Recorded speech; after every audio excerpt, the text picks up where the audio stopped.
දින 50කින් සාර්ථක බණ්ඩක්කා අසන්නක් මේ වගේ ලබා ගන්න නම් මෙන්න මේ කියන ක්‍රමයට අපිට වගා කරන්න පුළුවන්. මේකට අපිට අවශ්‍ය වෙනවා හොඳ බණ්ඩක්කා බීජ. මේවා මේ කුසකර්ම දෙපාර්තමේන්තුවෙන් අනුමත බීජ අපිට ලබා ගන්න පුළුවන්. එතකොට මේ බීජ ඊට පස්සේ මේ විදිහට වතුර වල පෙඟෙන්න තියලා අපිට පුළුවන් ටිෂු එකක් හරි එහෙම නැත්නම් රෙදි කෑල්ලක මේ විදිහට තියන්න බීජ ටික පැලවෙනකම්.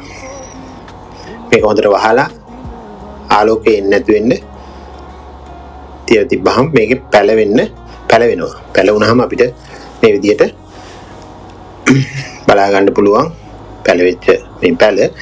මේවා අපි හිටවනවා පොඩි ට්‍රේ එකක් අරගෙන. මේකට අපිට පුළුවන් ඕනනම් අයින් කරන බිත්තර වල කාටුන්ස් හරි එහෙම නැත්නම් මේ වගේ ට්‍රේ එකක් අරගෙන මේකේ අපිට මේකට අපි දාන්නේ කොහොබතුයි පසුයි එකට එක මිශ්‍රණයකට දාලා මේ විදිහට තියලා පැල කරගන්න. පැල කරලා අපි වතුර මෙහෙම දැම්මහම මේ බීජේ නැවත හොඳට වර්ධනය වෙනවා. මෙන්න මේ වගේ වර්ධනය වුණාට පස්සේ මේක අපි අපේ භාජනයේ සිටව ගන්න ඕනේ. මේ භාජනයේට අවශ්‍ය පස් මිශ්‍රණය ඊළාට අපි හදා ගන්න ඕනේ. භාජනයේ මේ විදිහට ප්ලාස්ටික් කන්ටේනර් එකකට මේ විදිහට ගාබේජ් මල්ලක් දාලා අපිට මේ විදිහට හදා ගන්න පුළුවන්. මේ ඔක්කොම අපිට අඩු වියදමින් ලබා ගන්න පුළුවන් දේවල්. ඊට පස්සේ මේකට අපිට පස් මිශ්‍රණය හදා ගන්න ඕනේ. පස් මිශ්‍රණය හදා ගන්නකොට මතු පිට පස් කොටස් දෙකකට අපි දාන්න ඕනේ ඕගනික් ෆර්ටිලයිසර් කොම්පෝස්ට් පොහොර කොටස් දෙකකට කොම්පෝස්ට් පොහොර කොටස් දෙකක්. ඊට පස්සේ අපි දාගන්න ඕනේ 10ක් අර 10 කොටස් එකක් සහ කොකෝපිට් එහෙම නැත්නම් මේ කොහොබත් කොටස් එකක්.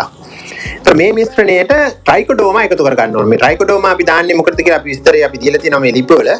ඒ විස්තරයත් බලන්න. මේ ඊට පස්සේ අපිට මේ විදිහට පැලේ අපිට ඒකේ ඉඳවන්න පුළුවන්. මේකට හොඳට නිසි ආකාරව වතුර වෙලාවට දාන්න ඕනේ. ඊට පස්සේ දවස් 7ක් විතර යද්දී ඔය බල් පැල තියෙනවා නම් ඒවා අයින් කරලා අපි දවස් 15ක් විතර වෙද්දී මල් හට ගන්න පටන් ගන්නවා. අන්න ඒ කාලෙට අපිට දාන්න ඕනේ වර්මි කොම්පෝස්ට්. වර්මි කොම්පෝස්ට් හදාගන්න විදිහත් අපේ විස්තරේ දීලා තියෙනවා. ඒවා අපේ ලිපි වල බලන්න. මේ සියල්ලම නොමිලේ මේ කවුරුත් මේවා මේ දීලා නැහැ දැන් කියන්නේ නැහැ කියලා මේ වීඩියෝ ඇතුලේ සියල්ලම කියන්න බෑ. මේ විස්තර ඔක්කොම මේ ලිපි වල තියෙනවා. ඒක බලන්න. ඒතකොට දවස් 45ක් විතර වෙද්දී කරල් හට ගන්න පටන් ගන්නවා.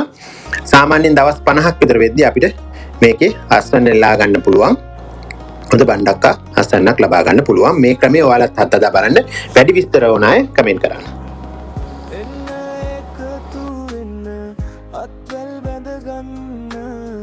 දේශයේ මතු දින්න සරුසාර කරන්න